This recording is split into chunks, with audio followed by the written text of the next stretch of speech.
Hello everybody, I'm Gaetan from StrongAthlete.com, and today we're going to do a product review on the Bikila 5-finger training shoe. I'm not sure if you've seen this before, but it's starting to get more and more popular, and every time I wear them people are always asking questions, so I figured I'd do a little product review to answer any questions you guys might have and get you more familiar with the product before you give it a try. So first off, this shoe is unlike anything else out there. As you can see, the toes are all individually separated, and the sole of the shoe is basically flat. It's pretty much like walking around in bare feet. It has a very natural feel to it. Vibram has designed the shoe to help you run in a more natural fashion.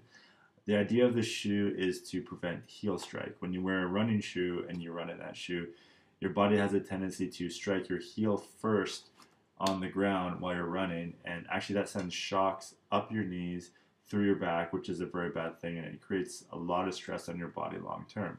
So they designed these shoes and they patented them to help with running and to help improve your natural gait while you're running. And this is to help prolong your health and prolong your body structure.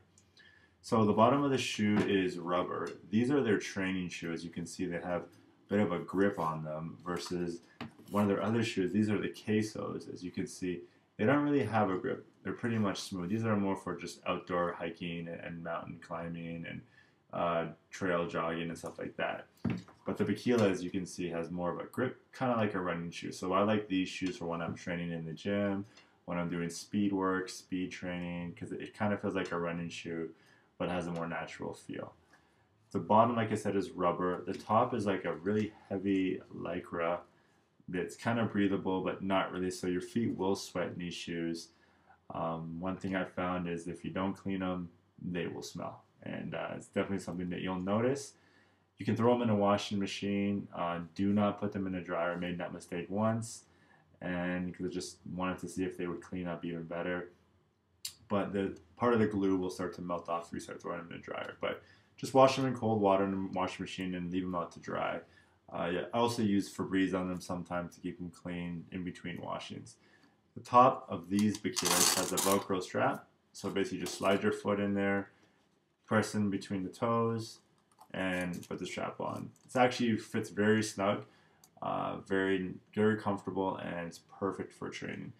I use these for all types of training, like I said, weight training, speed training, CrossFit, you name it, pretty much I'll use these shoes. The only thing I don't like doing in this shoe is squatting. I prefer to have an elevated heel when I'm squatting, and as you can see, these shoes are very flat, so they don't really provide that elevated heel that you kind of like for a squatting motion. Um, that's pretty much the shoe. They come in different colors. They have all kinds of different styles. One thing I would recommend though, if you are going to get these shoes, make sure you find somewhere where you can try them on first. In Toronto, where I live, it's pretty hard to find them, but if you can find a place, try them on, because they're not for everybody. They don't fit everybody, basically because of the length of the toe. Some people have long toes, some people have short toes.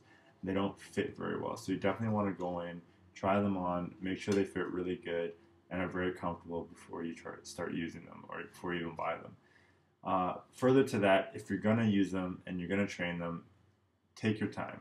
Get the shoe, wear it around for a couple of weeks, just, walking around here, walking around there, to the store, whatnot, before you start training in them. You have to understand that your lower leg is really weak, and these will help strengthen your lower leg. But if you kind of just get the shoe and you go gung-ho and you go running or training really hard, you're going to be in so much pain the next day because your leg is not used to it. So take your time, get used to them, get comfortable in them, train a little bit in them at a time, and gradually work your way up to kind of where I'm at, where this is pretty much the only shoe that I wear, like I said, other than squatting. So hopefully that helps you guys out, and it's been beneficial. And we'll talk to you soon. Take care.